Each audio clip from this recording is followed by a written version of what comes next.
Maybe I'll forget, maybe I won't.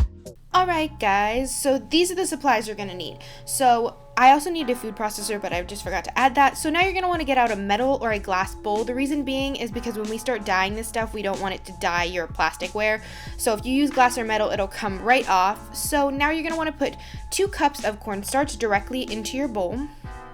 Then you're going to add in another cup of water in 1 second. So this is going to make a very odd consistency. I used gloves with this because I thought it was a lot easier than using a spoon, but if you want to use a spoon, you can do that.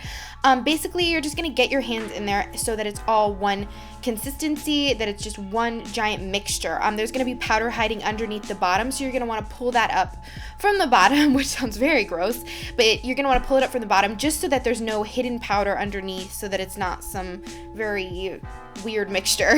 Next, you're going to want to pick your color. So I use gel colors for this. I've never used liquid food coloring.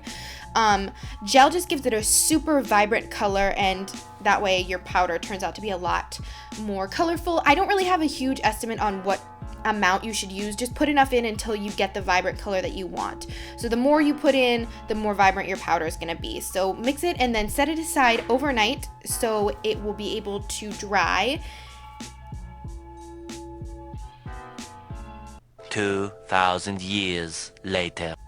Alright, so you'll know it's ready when it looks like this and there are cracks in it. When there's cracks in it, that means it's fully dried and you're going to be able to turn it into your powder. So you're going to want to take a spoon or something of some sort so that you crush it up enough so that it'll fit in the food processor. You don't necessarily need to make it super fine or anything like that. Just get it small enough that we're able to fit it in the food processor.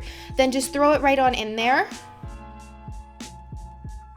Alright, so now you're just going to want to blend it until you reach the desired consistency of your powder. So the longer that you are pulsing it like that, the finer it's going to get. So I only did mine for 30 or 45 seconds and it turned out like this, and that's the perfect way I wanted it. So I hope you guys enjoyed this video. Thank you so much for watching, and I'll see you back here later.